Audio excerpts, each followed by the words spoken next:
In consumer culture, there has always been a battle for moral and social superiority. Back in the early 90s, the ultimate battle was taking place: Sega or Nintendo? What Nintendo? Mario or Sonic? That was the big question. A topic that is still hotly contested even today, like Japanese World War II veterans still hiding out in the woods. For the people on YouTube and the retro gaming forums, the war is still on. Today we're going to be taking a look at one of Sega's best offerings, a game that pulled the carpet from under Nintendo's reign over the 8-bit gaming world and proved that they could be toppled and that Sega's console wasn't just a one-hit wonder. In 1991, Sonic the Hedgehog was released for the Sega Mega Drive over here in the UK, and the industry turned on its head. Large sprites, colourful backgrounds, lightning fast scrolling, and an excellent soundtrack. And to back it all up, a Michael Jackson themed blue hedgehog with attitude.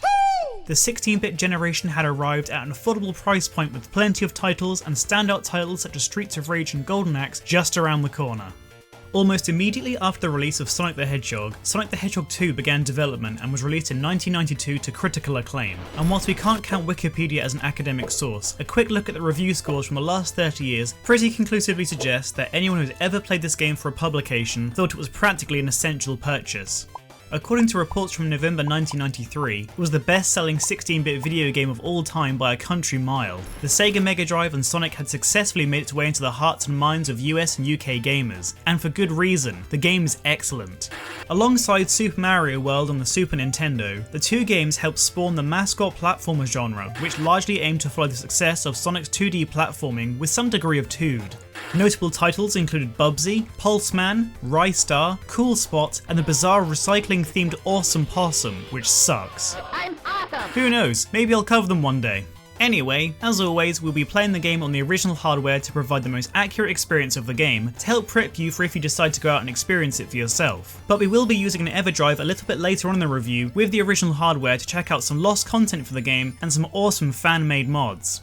Just like the first game, Sonic the Hedgehog 2 is an action platforming title where you collect rings, jump on bad guys, collect Chaos Emeralds, and race to the finish for the final battle with Dr. Robotnik. For starters, let's touch upon the gameplay aspect. Sonic the Hedgehog 2 has a much greater emphasis on speed, fluent reaction-based gameplay, and maintains track-based level design that allows Sonic to maintain his momentum throughout the majority of the game. The focus on fluency surrounding the core gameplay ensures that the levels are built around Sonic and his character, rather than putting Sonic in environments that challenge the connection between the player and the ludology of the game. Another key feature of the game is the option for Tails to tag along or to replace Sonic entirely. Whilst it might seem trivial, Tails often plays a vital role in protecting Sonic by taking hits, collecting rings, or landing a crucial hit in a boss fight. And if you have a copy of Sonic and Knuckles, using the lock-on feature combining the cartridges together, you can play as Knuckles in Sonic 2, kind of like a reverse DLC. Knuckles is just as speedy as Sonic, but crucially he can now climb walls, which allows you to explore the harder to reach areas of the map and take alternative paths. Sonic and Knuckles is definitely worth a pickup, even as just an expansion to Sonic the Hedgehog 2. What really impressed me most is that Sonic the Hedgehog 2 is able to handle two characters on screen at once and maintain the same sense of speed and precision with fast scrolling screens and minimal input lag, which is more than can be said for most games these days. Cyberpunk?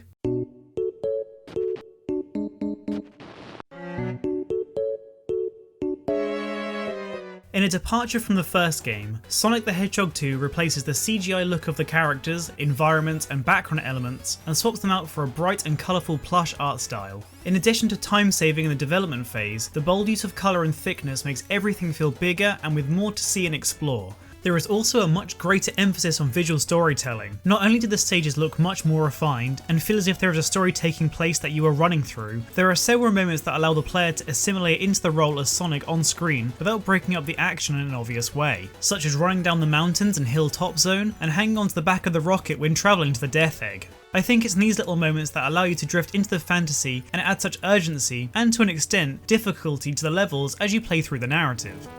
The level design has been drastically improved too. Each stage feels like a point-to-point sprint rather than a maze, so Sonic is able to maintain his speed much easier, and as a player you can keep right held down on the D-pad for much longer to zoom around and really feel like you got your money's worth. In addition, the stages have much more variety in terms of options to travel vertically and backwards to progress. The levels now feature plenty of hidden paths and areas that are often hidden in plain sight for the player to find, like this hidden one-up in the Aqua Ruin zone that allows you to bypass the wasps, and the hidden one-up in the cockpit of the Wing Fortress zone. Touches like this allow the player who wishes to slow down and explore the option to find goodies and shave large amounts of time off their completion rate, as often travelling in a non-linear way is the best way to move forward. The most intuitive feature to the level design is the illusion of slowing the player down without the player realising. In Sonic 1, the Labyrinth Zone is infamous for slowing Sonic down to a crawl, whereas in Chemical Plant and Aqua Ruins, the use of water is meaningfully implemented to add tension in short bursts. The entire layout of Casino Night Zone is another standout feature. Despite playing as a standard level, the player is encouraged to use Sonic as a pinball in a giant table, and the level is complete with functioning slot machines that allow Sonic to mould into his environment. The level takes full advantage of the Mega Drive's powerful CPU to provide an excellent use of colour, parallax scrolling and speed to really give the impression that Sonic has found his way to the Vegas Strip. One notable feature of the game that anyone with experience would recall is the difficulty of the game. It's a huge departure from games today as there is no real, or perceived, safety net.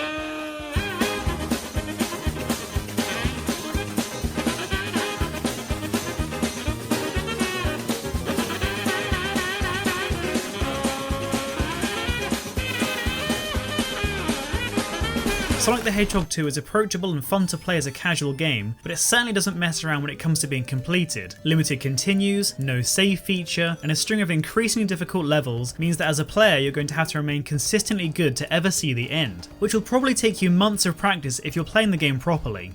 Based upon my own experience, I've found that the repetitious and memory-based learning of the game alongside the difficulty actually makes the overall experience better. The game is designed like a racetrack, so your working memory of the levels and the fastest way to navigate them actually allows you and Sonic to become one, as your personal development allows Sonic to move faster and faster, which is ultimately the point of the game. Despite the game being quite long and difficult, after some practice you might find yourself arriving at later stages in about 15 minutes as you've mastered your route, which also ties in nicely to the idea of Sonic rushing to stop Robotnik in record time. So the game actually becomes cyclical. Just be sure to watch out for the infamous death pit in Mystic Cave Zone that preys upon your speed. I also need to make a special shout out to the one enemy we as a community can all love to hate and who makes the stage unnecessarily difficult, the bug enemies in Metropolis Zone. Not only does their attack have a wide range, but they are also prone to being placed in weird spots that you can't help but crash into, and they seemingly move faster than you too. So 9 times out of 10, you usually get hit straight in the face no matter how hard you try to avoid them. This doesn't help matters when Metropolis Zone is the only stage in the game with 3 levels, which only increases the chance of being hit by one of these things and having to start all over again. Sonic the Hedgehog 2 also has a ton of variety within the game's stages. Alongside being able to play the entire game cooperatively, you can also race on 4 dedicated tracks in the 2-player split screen option, and if you collect 50 rings and jump into the stars above the checkpoint, you can travel to Sonic 2's most memorable moment, the Special Stage. Created using some very clever trickery, which you can learn all about here on Coding Secrets channel, the special stages in Sonic 2 are comprised of pre-rendered backgrounds that Sonic and Tails can run through to try and collect a series of rings to eventually snag a Chaos Emerald. These stages are famous for their soundtrack and graphics, but infamous for their insane difficulty curve and mandatory requirement to complete the game 100%, especially if you want the privilege of becoming Super Sonic and blasting through the rest of the game with ease. You will often find in the PlayStation and Xbox versions of the game that the special stage trophy and achievement for collecting all the Chaos Emeralds is the only one people are missing, as people still find it tricky today.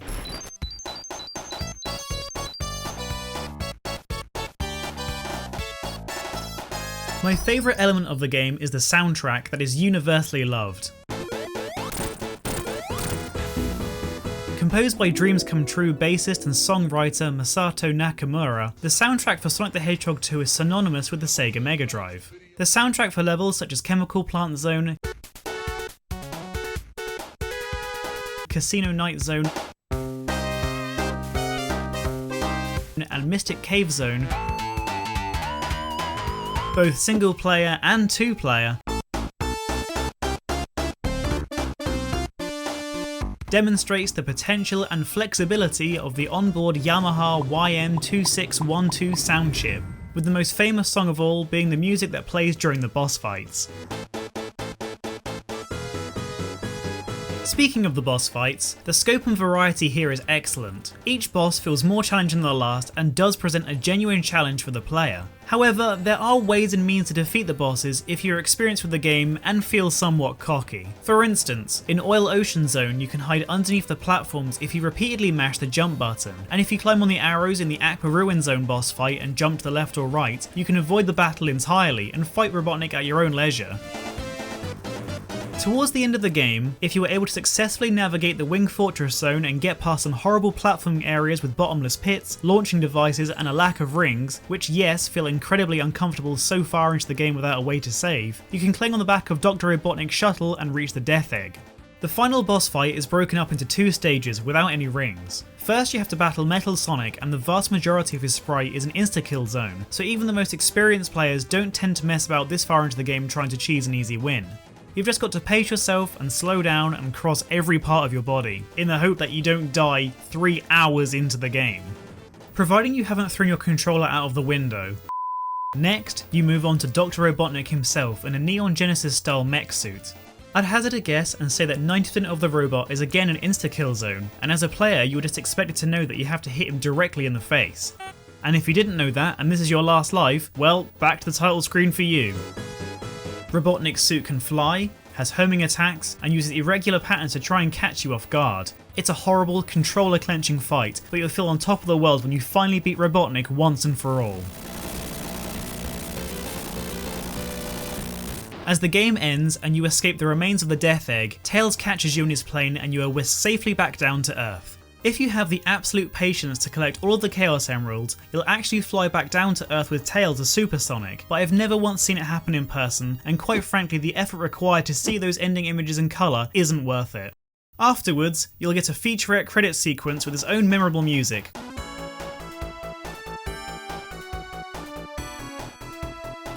Despite the game technically being over, there is still plenty to talk about, so I'm going to bring you up to speed with some topics that I feel every Sonic fan should know about. For instance, did you know in Oil Ocean Zone there is a very particular spot that you can accidentally jump into that allows Sonic to gain the properties of Super Sonic without collecting the Chaos Emeralds? If you were able to be launched from this platform and land on these oddly placed spikes, which may have been an oversight from development, you can run around in a somewhat glitchy mess until you've been hit again. Does it benefit the game at all? Probably not, but it's still interesting to try.